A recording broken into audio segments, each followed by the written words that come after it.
Radiator হ্যাঁ রেডিয়েটরের আপার tank নিচে আছে হলো লোয়ার ট্যাঙ্ক। হ্যাঁ যখন ইঞ্জিন চলে ফাংশন বলার দরকার আগে নামগুলি বললা। আপার হোস পাইপ, নিচেরটা লোয়ার হোস পাইপ। এটা হচ্ছে রেডিয়েটর ফ্যান, এটা হচ্ছে electric type cooling fan, radiator cooling fan. Cooling fan বলবা রেডিয়েটর। আর এটা হচ্ছে রেডিয়েটর প্রেসার কেপ। তারপরে বলো, তারপর আর কি আছে? তারপরে এই যে রেডিয়েটর আছে ফাইন টিউব এর রিটার্ন টিউব। রিটার্ন টিউব থেকে এদিকে আছে হচ্ছে coolant return air reserve tank. এখানে এটা এটা এটা দেখাও, এটা দেখাও। Radiator pressure cap. প্রেসার ক্যাপের মধ্যে দুইটা ভালভ আছে। কি কি ভালভ আছে দেখাও। এটা কি ভালভ? প্রেসার ভালভ, আর একটা হচ্ছে ভ্যাকুয়াম ভালভ। এটা চাপ দিবে প্রেসার রিলিফ ভালভ। আর এটা হলো কি ভ্যাকুয়াম ভালভ। দুইটা ভালভ দুইটা ফাংশনে কাজ করবে, ঠিক আছে? তারপর আর কি আছে? ওয়াটার পাম্প দেখাও। ওয়াটার পাম্প ওয়াটার পাম্পটা এদিকে, এই যে হ্যাঁ, এই যে ওয়াটার পাম্প। যে ওয়াটার পাম্প এটা হচ্ছে ক্র্যাঙ্কশ্যাফটের সাথে বেল্টের সাথে যুক্ত আছে। ওয়াটার পাম্প ইঞ্জিনের ফ্রন্ট সাইডে ওয়াটার পাম্প আছে। এটা বেল্টের মাধ্যমে পরিচালিত আছে। এটা কি লাইন? এখানে দুইটা লাইন আছে। এটা হলো বাইপাস লাইন। ওই যে দেখো, এটা কি লাইন? এই যে এই লাইনটা, এটা বাইপাস লাইন। Bypass line. হ্যাঁ, এটা হলো বাইপাস লাইন। আর এই যে এই লাইন দিয়ে কুলেন্টটা তোমার রেডিয়েটর থেকে আসছে, এটা ইঞ্জিনে ওয়াটার জ্যাকেটে প্রবেশ করছে, ঠিক আছে না? আর এখানে কুলিং ফ্যানকে পরিচালনা করার জন্য কি আছে? এখানে থার্মোটাইপ সুইচ আছে বা কুলিং টেম্পারেচার সেন্সর আছে। এই যে সেন্সর, এই যে এটা এই সেন্সরের ভিতরে কোনো বাল্ব আছে স্যার? সেন্সর কোনটা? এই যেটা, ঠিক আছে? থার্মোস্ট্যাট সেন্সর, এটা তাপমাত্রা কুলিং টেম্পারেচার সেন্সর, ঠিক আছে? এটা ইসিউ করে এটা চালাই দিবে। আর এটা ইসিউ চালাবে না, এটা ডাইরেক্ট এখান থেকে কন্টাক্ট করা রিলের মাধ্যমে এটা চলবে। তারপর এটা লোয়ার হোস পাইপের পাশে জিনিস আছে। এদিকে আর একটা জিনিস আছে। এটা হলো এই পাশে আমরা দেখতেছি ড্যাশবোর্ডে কি আছে? Temperature, engine temperature, gas. Engine temperature, gas. ইঞ্জিনটা কি পরিমাণে গরম হয়েছে, কারণ ইঞ্জিন চললে তো কি হবে, এক সময় উত্তপ্ত হবে না, গরম হবে। সেটা এই গেজের মাধ্যমে চালক সহজে বুঝতে পারবে। কোনো কারণে যদি কুলিং সিস্টেম ফেল করে তাহলে ওভারহিট হইতে পারে। তখন এই কাটা মানে আস্তে আস্তে উপরের দিকে হিটের দিকে শো করবে, দেখাবে। হ্যাঁ, তখন কি হবে? চালক গাড়ি কি চালাবে, সতর্কতা অবলম্বন গাড়ি ইঞ্জিন বন্ধ করে দিবে। কোন জায়গায় প্রবলেম হয়েছে সেটা ফাইন্ড আউট করবে। চালক যদি না বুঝে সেটা এক্সপার্টের কাছে নিয়ে যাবে, ঠিক আছে না? তোমাদের মতো এক্সপার্টের কাছে নিয়ে আসবে, ঠিক আছে না? তোমরা এটা দেখবা ইঞ্জিন হিট হয় কেন। সেটা কি রেডিয়েটরে কোনো হোস রেডিয়েটরের প্রবলেম জ্যাম হয়ে গেছে, নাকি না কোনো হোস ফেটে গেছে, না কুলিং ফ্যান কাজ করতেছে না, নাকি ওয়াটার পাম্প প্রবলেম হয়েছে, বেল্ট ছিঁড়ে গেছে, বি বেল্ট, হ্যাঁ, অথবা কুলেন্টের স্বল্পতা আছে কিনা, বিভিন্ন রকমের প্রবলেম হইতে পারে। এই প্রবলেমটা কুলেন্টটা চেক দিব কোন জায়গায়? হ্যাঁ, কুলেন্টটা চেক দিবে যে রেডিয়েটরে এখানে স্টার্টের পূর্বে এটা আগে চেক করবা। স্টার্ট দিয়ে হবে। হ্যাঁ, স্টার্টের পূর্বে কি করবা? এই যে কুলেন্ট আছে, হ্যাঁ, স্টার্টের পূর্বে আমরা এখানে চেক করব এই যে কুলেন্ট আছে। হ্যাঁ, তারপরে রিজার্ভ ট্যাঙ্কের এখানে আপার লেভেল পরিমাণে কি থাকবে? কুলেন্ট থাকবে। বুঝবো কিভাবে যে কতটুকু পরিমাণ থাকবে? এটা ভরা থাকবে, পুরো ভরাই থাকবে।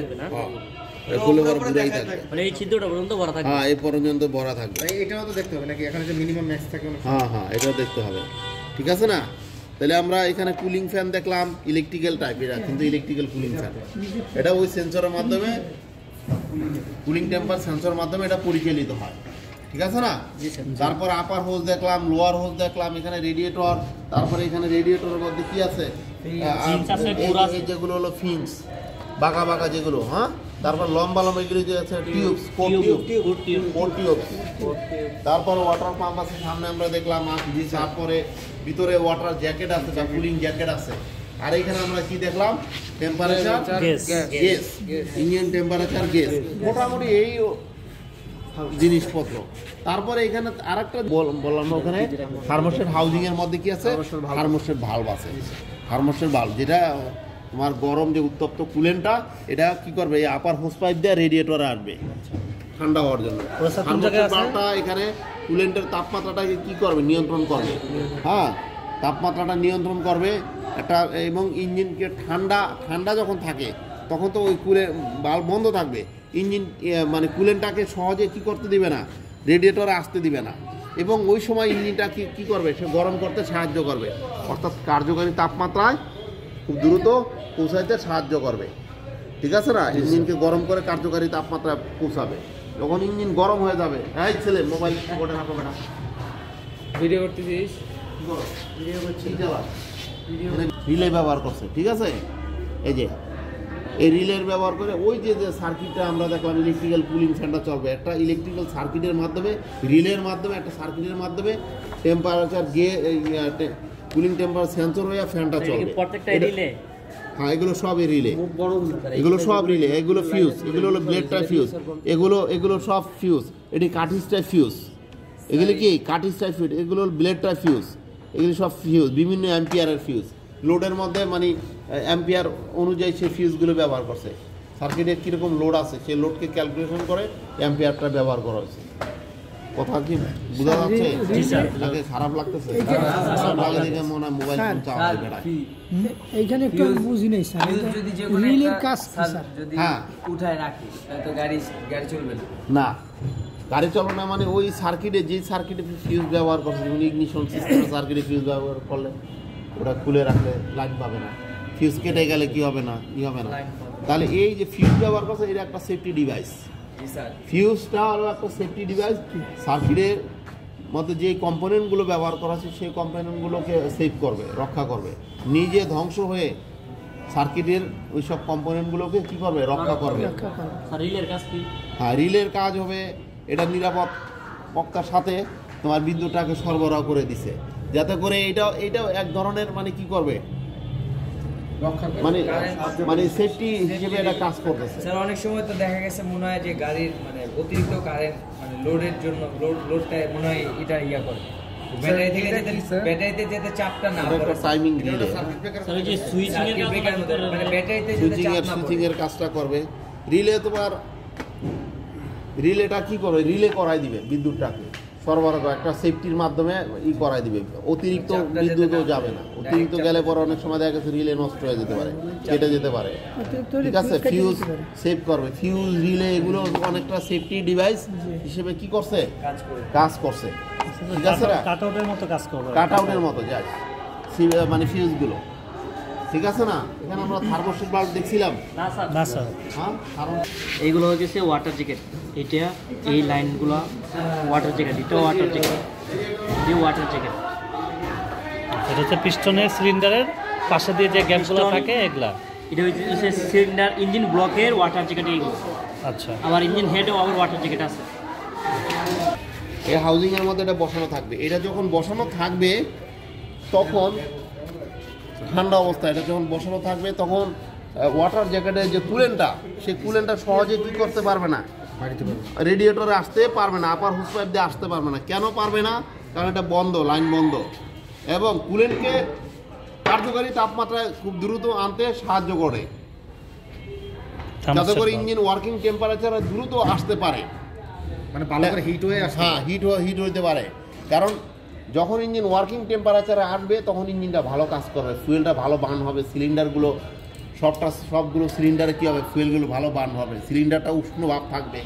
ঠিক আছে না, একজন ক্রিকেটার বা একজন ফুটবলার মাঠে যখন নামে তখন শরীরকেও সে ওয়ার্ম করে, কিছু হ্যাঁ গরম করে, বৈশাল একটু লাভ জাপ দিয়ে। কেন করে? যাতে করে মাঠে গিয়ে সে ভালো পারফর্ম করতে পারে। ঠিক টেম্পারেচার এই যে কুলিং সিস্টেমের মধ্যে আমার এই যে থার্মোস্ট্যাট ভাল্বটা যেটা আছে, এই থার্মোস্ট্যাট ভাল্বটা কী করবে, কুলেন্টটাকে গরম করতে সাহায্য করবে, গরম করে ইঞ্জিনের কার্যকারী তাপমাত্রা দ্রুত আনয়ন করতে সাহায্য করবে, এবং দেখা গেছে সে ফুয়েল খরচও কমাবে, ফুয়েল খরচ। কারণ এটা যদি না থাকে তাহলে এই যে কুলেন্টটা গরম হইতে তার কার্যকারী তাপমাত্রা আসতে অনেক সময় লাগবে, ততক্ষণ ইঞ্জিন তো আর বসে থাকবে না, ইঞ্জিন চলতে থাকবে। তাহলে আলটিমেটলি কী হবে, এটা ফুয়েল খরচ হবে। যেমন একটা রান্না করার সময় ভাতের পাতিলটা যদি খোলা রাখা হয় তাহলে পানিটা বয়েল হতে কী হয়, অনেক সময় লাগে না, ততক্ষণ তুই গ্যাস কি পুড়বে না, সেভ হবে, পুড়বে না, তাহলে গ্যাস বেশি খরচ হবে না। তারা কি মানে আমি বুঝাইতে পারলাম? এটা স্যার যখন বন্ধ থাকবে তখন স্যার পাম্প কি চালু থাকবে? পাম্প অলওয়েজ চলবে। তখন এই যে বাইপাস লাইন, এই যে হ্যাঁ একটা ভালো প্রশ্ন করা হয়েছে, এই যে তখন কিন্তু এই আপার হোস পাইপ দিয়া কুলের মানে রেডিয়েটর আসতে পারতেছে না, এই সময় এই বাইপাস লাইনটা ঢুকতেছে কুলেন্টটা, কুলেন্টটা বাইপাস লাইন দিয়ে ঢুকে আবার ওয়াটার পাম্পে যাচ্ছে, ওয়াটার পাম্পে সার্কুলেশন করে ওয়াটার জ্যাকেটে দিয়ে সার্কুলেশন করাই দিতেছে, অলওয়েজ সার্কুলেশন করে আবার এই বাইপাস এই আপার এই থার্মোস্ট্যাট ভালভের এই পয়েন্টের মধ্যে আসতেছে নিচে, আইসে এখান থেকে আবার বাইপাস লাইন দিয়া আবার ওয়াটার জ্যাকেটে ঢুকতেছে। অর্থাৎ এইভাবে সার্কুলেশন করতেছে। কেন করতেছে? আমার থার্মোস্ট্যাট বাল্বটা বন্ধ আছে, থার্মোস্ট্যাট বাল্বটা বন্ধ হয়ে থাকার কারণে এইটা হচ্ছে। যখন বাল্বটা 82 থেকে 86 ডিগ্রি টেম্পারেচারে চলে আসবে তখন এটা কি হবে? ওপেন হয়ে যাবে। এটা ওপেন হয়ে যাবে। এই যে মেইন ভালভ আছে, এই ভালভটা কি হবে? 4 সিলিন্ডার আছে, ভিতরে গরম হবে, কেমিক্যাল রিয়াকশনে এটা ভালভটা নিচের দিকে নেমে আসবে। নিচের দিকে নেমে আসার কারণে তখন এটা এই সাইড দিয়া কুলেন্টটা বের হয়ে আপার হোস পাইপ দিয়া সরাসরি রেডিয়েটরে আসবে ঠান্ডা হওয়ার জন্য, কুলেন্টটা কুল হওয়ার জন্য, ঠান্ডা হওয়ার জন্য। বিষয়গুলো বুঝতে পারছি? ঠান্ডা হওয়ার জন্য। তাহলে এখানে এই থার্মোস্ট্যাট ভালভটা কিন্তু খুব জরুরি। এটা পরীক্ষার সময় এটা টেস্ট করতে দিবে, অ্যাসেসমেন্টের সময় এটা পরীক্ষা করতে দিবে, এটা আমরাও দেখাবো। যেহেতু আজকে আমরা কুলিং সিস্টেমের, যখন পানিটা বয়েল হবে কুলেন্টটা, তখন এই বয়েলিং একটা চলে আসলে পরে তখন এই প্রেশার রিলিফ ভালভটার এখানে চাপ দিবে। কারণ চাপ দিয়া এটা প্রেশার রিলিফ ভালভটাকে কিছুটা উপরের দিকে উঠাই দিবে, স্প্রিংকে সংকোচন করে উপরের দিকে উঠাই দিবে। তখন এই অতিরিক্ত যেই প্রেশারটা হয়েছিল, বয়েল হয়ে গেছিলো, এই বয়েলিং কিছু কুলেন্ট এবং বাষ্প সহ এটা রিজার্ভ ট্যাঙ্কে চলে আসবে। কেন আসবে? রেডিয়েটরটাকে সেভ করার জন্য। তা না হলে এই রেডিয়েটর কোর টিপগুলো এটা ফেটে যাবে, প্রেশারে ফেটে যাবে। মানে এটা যদি রিলিজ করা না দেয় তাহলে কি হবে? ফেটে যাবে। ঠিক আছে না? ফাটাই দিবে। আবার যখন একটা ঠান্ডা হয়ে যাবে, একটা পর্যায়ে কথা মনোযোগ নেই। আচ্ছা, আর কথা বলবো না, ঠিক আছে।